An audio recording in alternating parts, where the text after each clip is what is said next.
लेकिन अब हम आपके श्रीमुख से ये सुनना चाहते हैं कि भगवान शिव किन किन चीज़ों से प्रसन्न होते हैं। अब ये सुन लो, लिखने लायक बात है, पर आप इतने विद्वान हो गए कि आप लिखेंगे नहीं। मुझे ये भी मालूम है आप लिखेंगे नहीं, वो बात लिखने के लायक है। सूत कहते हैं कि भगवान शंकर को भस्म बहुत प्रिय है, तो सोने का तो फिर आप भस्म के ही बारे में बता दें।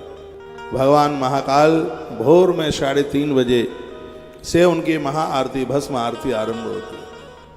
उन लोगों की अर्थी नहीं बिगड़ती जो महादेव पर भस्म चढ़ाते हैं।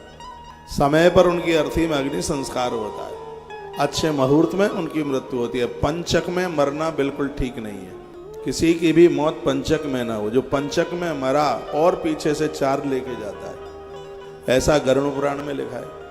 अब किसी की पंचक में मौत हो जाए तो फिर क्या करना चाहिए? लिखा गया है, कहा गया है कि कुशाका डाब का 4 पुतला बनाओ। जिस व्यक्ति की मृत्यु हुई है उसको बीच में लेटाओ, और 2 जो कुशाके या डाब के बनाए 2 इधर रखो और 2 उधर रखो। जिस हिसाब से मृत व्यक्ति का सपिंडीकरण, उसका अंतिम संस्कार किया गया है, उसी प्रकार से उन 4 का भी उसी प्रकार से होता है। और एक ही साथ 4 को अग्नि दी जाती है, तब ही ये पंचक का दोष समाप्त होता है। नहीं तो बताते हैं कि जिसकी पंचक में मृत्यु हुई है 1 साल के बीच में वो 4 के प्राण और ले लेता है। तो मैं यहाँ निवेदन क्या कर रहा हूँ? मैं निवेदन कर रहा हूँ कि जिसने भगवान महादेव को भस्म चढ़ाई है उसकी कभी पंचक में मौत नहीं होगी, मृत्यु नहीं होगी, वो अच्छे समय पर जाएगा। उसकी मौत उत्तरायण में होगी। उत्तरायण में मृत्यु को बहुत शुभ माना गया है। मकर संक्रांति को सूर्य उत्तरायण के होते हैं। पुण्य जब बढ़ते हैं तब लोगों की उत्तरायण में मृत्यु होती है। पितामह भीष्म बाणों की सैया पर लेटे हैं, बाणों की सैया पर, और वो इंतजार करते हैं, प्रतीक्षा करते हैं कि अपने प्राण तब छोड़ूंगा जिस समय सूर्य उत्तरायण के हो जाएंगे। सूर्य उत्तरायण के होते हैं, वह देवताओं का दिन होता है, और सूर्य दक्षिणायन के होते हैं तो वो देवताओं की रात होती है। और एक बात और मैं आपको निवेदन कर दूं, जिस व्यक्ति के बहुत भारी पुण्य होते हैं तब उसकी मृत्यु दोपहर के 12 बजे से पहले होती है।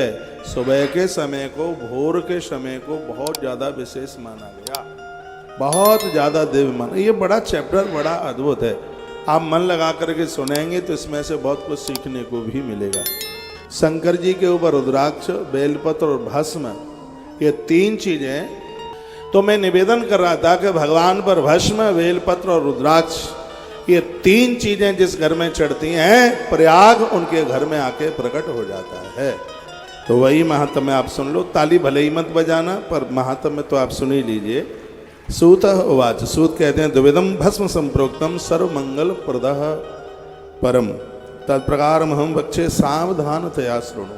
का सावधान होकर के सुनिए भस्म का महात्म्य, भस्म की महिमा। एकेहम ज्ञेयम महाभाष्य महाभस्म, द्वितीयम स्वल्प संज्ञिका। 2 प्रकार भस्म होती है, एक का नाम है महाभस्म और एक है स्वल्प भस्म। महाभस्म चढ़ती है महाकाल को।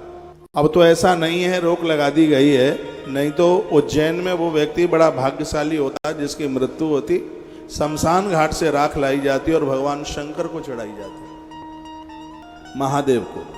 मुर्दे की भस्म भगवान शंकर को चढ़ाई जाती है। आप मत करना ऐसा बिल्कुल भी, वो प्रणाली परपाटी वहां की है।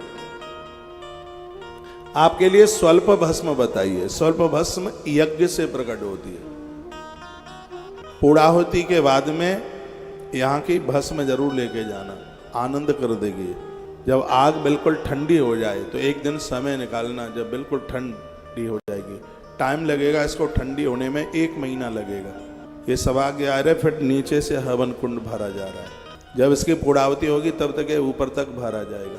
ये शिवलिंग जब तक अपने आप वर्षा में नहीं गल जाएंगे तब तक ये यहीं रहेंगे। पूरा कैलाश बनाया है, कैलाश के पार्वती शंकर भी यहीं रहेंगे। यहीं जब समय मिले आते जाते रहना, दर्शन करते रहना, और यहीं उनका दर्शन होगा। और जब वहाँ की रात ठंडी हो जाए तो इस भस्म को घर लेके जाना तुलसीवन आश्रम से भी कोई आएगा या मैं खुद ही आ जाऊं, थोड़ी सी भस्म हम भी गौशाला के लिए यहाँ से लेके जाएंगे।